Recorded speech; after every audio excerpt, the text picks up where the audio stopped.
سمجھتے ہیں کہ سوشل میڈیا نے معاشرے میں سیاسی انتہا پسندی اور سیاسی تفریق کو بڑھانے میں کردار ادا کیا ہے؟ سیاسی انتہا پسندی اور سیاسی تفریق سوشل میڈیا کے آنے سے پہلے بھی بڑی تھی. اور آپ کو یاد ہوگا کہ ہمارے ہاں سب سے بڑا چیلنج ایک وقت میں مذہبی انتہا پسندی تھا, جس سے نمٹنے کے لیے ریاست نے بڑا زبردست کام کیا اور بلا امتیاز بہترین جو ہے نا وہ کچھ سخت اقدامات کیے, جس کی وجہ سے آج خود مذہبی طبقہ یہ کہنے پر مجبور ہے کہ ہمیں مل بیٹھ کے ہی باتوں کا حل نکالنا چاہیے. اب کوئی ممبر سے محراب سے نفرت کی بات کرتا ہے تو اکثریتی لوگ ایسے بھی ہیں جو کہتے ہیں اپنے ہی لوگوں کو کہ یار یہ بڑی غلط بات ہے. اب نیگیٹو بات کرنے کی بجائے پازیٹیو بات کریں نا, آپ اپنے مذہب کی اپنے فرقے کی اچھائیاں بتائیں. اب دوسروں کی برائیاں بتانے کی بجائے اچھائیوں کو بھی تو ڈسکس کر سکتے ہیں. تو مذہبی انتہا پسندی ہمارا بڑا مسئلہ تھا, اور میں آپ کو یہ بتاتا چلوں کہ تقریباً 2-2.5 سال پہلے سے میں متعدد اپنے کالمز میں اس کا ذکر کر چکا ہوں کہ ہمارا اگلا بڑا مسئلہ سیاسی انتہا پسندی ہے. اور آپ دیکھیں اب کیا ہو رہا ہے, جو کل مذہبی طبقہ ایک دوسرے کے ساتھ کر رہا تھا وہ آج سیاسی طبقہ ایک دوسرے کے ساتھ کر رہا ہے. ایک دوسرے کو لان تان ہو رہی ہے, ایک دوسرے کے خلاف اتنی نفرت ہے کہ ایک دوسرے کا نام لینا گوارا نہیں ہے, ایک دوسرے کی ماؤں بہنوں کو نہیں بخشا جا رہا, ننگی گندی غلیظ گالیاں دی جا رہی ہیں, ٹرولنگ کی جا رہی ہے, اس کی فیملیز کو لا کے چوک چوراہے پر ڈسکس کیا جا رہا ہے, اور نفرت میں اتنے اندھے ہو گئے ہیں کہ دوسرے کا وجود بھی برداشت نہیں ہے. اور ایک سیاسی جماعت دوسری سیاسی جماعت کی اس کو کلا کما کرنا ہی جو ہے نا وہ ملک کی بقا کا جو ایک حل ہے یا واحد ایک رستہ ہے وہ سمجھتی ہے. تو یہ اتنی انتہا پسندی سیاسی جماعتوں میں, سیاسی کارکنان میں, یہ الارمنگ ہے. اس سے بچنا چاہیے اور بچنے کی ضرورت ہے. ریاست کو اس کے لیے میں سمجھتا ہوں کہ جیسے انٹرفیتھ ہارمنی پہ کام کیا تھا اور بین المذاہب بین المسالک ہم آہنگی کے لیے کام کیا تھا, اب بین السیاست ہم آہنگی کے لیے کام کرنے کی ضرورت ہے. بلکہ اس دور میں اکثر جب جو پارلیمنٹ میں دیکھتا ہوں کہ 2 مختلف سیاسی جماعتوں کے لوگ آپس میں ہنس کھیڑ کے بات کرنے میں مصروف ہوتے ہیں, تو اس کو اپریشیٹ کرنا چاہیے. کیونکہ جو سیاست ہے نا یہ خالصتاً ایک سوچ, فکر اور نظریے کے اختلاف کا نام ہے.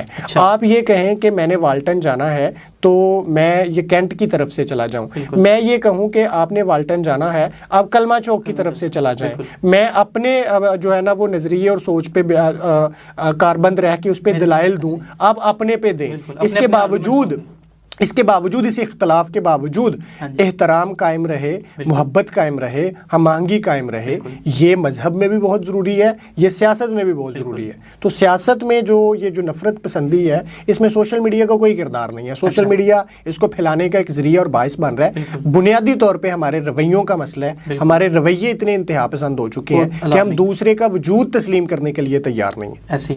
تو آپ کیا سمجھتے ہیں کہ جو اس فیلڈ میں ینگسٹرز آتے ہیں تو سٹرگلنگ فیز میں ان کو کن کن مسائل کا سامنا کرنا پڑتا ہے؟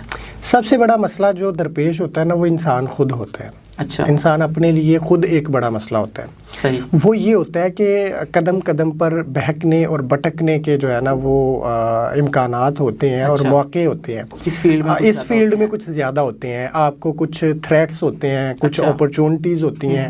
اچھا, تھریٹ سے اتنا زیادہ آپ نہیں بھٹکتے جتنا آپ اپرچونٹی سے بھٹکتے ہیں. آپ کو مس یوز کر لیا جاتا ہے, آپ کو ورگلا لیا جاتا ہے, آپ لوگوں کے ہاتھوں میں چلے جاتے ہیں, آپ ایجنڈے پر چلے جاتے ہیں, اور آپ مطلب کہ کسی کی زبان بولنا شروع ہو جاتے ہیں, آپ کسی کے الفاظ کو اپنی زبان دینا شروع کر دیتے ہیں, آپ کسی کے بیانیے کو اپنے منہ سے جو ہے نا وہ اگلنا شروع کر دیتے ہیں. ایک ہوتا ہے نظریاتی بنیاد پہ آپ کوئی بات کریں, ایک ہوتا ہے کسی کو خوش کرنے کی بنیاد پہ آپ کوئی بات کریں. تو یہ جو چیزیں ہیں میرے خیال سے یہ زیادہ چیلنجنگ ہوتی ہیں ینگسٹرز کے لیے. تجربہ تھوڑا ہوتا ہے تو وہ جب اپرچونٹیز ملتی ہیں یا جب تھوڑی سی پذیرائی ملتی ہے تو پھر وہ بھٹکنے کے امکانات بہت زیادہ ہوتے ہیں, اور وہ پھر خود کو پتہ نہیں کیا ترم خان سمجھنے لگ جانا اور یہ سمجھنا کہ میں اللہ معاف کرے کہ پتہ نہیں کیا بن گیا ہوں.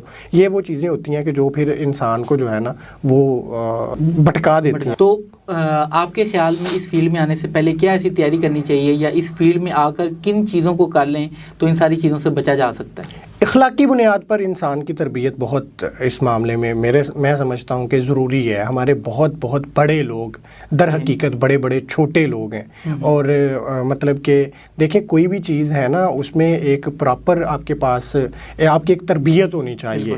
آپ نے رائے قائم کرنی ہے تو وہ رائے آپ نے ایک اصول کی بنیاد پر قائم کرنی ہے. اس اصول کی زد میں کل اگر آپ خود بھی آ گئے تو پھر آپ میں اتنی جو ہے نا وہ اخلاقی جرت ہونی چاہیے کہ آپ خود اپنی اس غلطی کو بھی مان سکیں اور تسلیم کر سکیں. آپ کا کوئی رشتہ دار آ گیا, آپ کا کوئی لاڈلا آ گیا, چہیتا آ گیا, محبوب آ گیا, آپ میں پھر اتنی اخلاقی جرت ہونی چاہیے کہ کل اگر کالا سوٹ پہننا آپ کے لیے غلط تھا تو پرسوں وہ میرے لیے بھی پھر غلط ہو. وہ یہ ہے کہ یہ جو انفارمیشن جا رہی ہے اس میں مس انفارمیشن کتنی ہے, ڈس انفارمیشن کتنی ہے, کریکٹ انفارمیشن کتنی ہے, اس کا فلٹر اگر ایک اچھا سا بنا دیا جائے تو اس کا بہت اچھا اور پازیٹیو جو ہے نا وہ ایک امیج ہے. مسئلہ ایک ہی ہے, پروپیگنڈا ہے, مس انفارمیشن اور ڈس انفارمیشن کا ہے, اور اس سے بچنے کے لیے لوگوں کو ایجوکیٹ کرنا چاہیے, اویئر کرنا چاہیے, اور ایک جو ہماری ریاست ہے اس کو ایک فلٹر بھی اس کے لیے جو ہے نا پراپر ایک بنا دینا چاہیے, جیسے مین سٹریم کے لیے ایک پراپر فلٹر موجود ہے. سوشل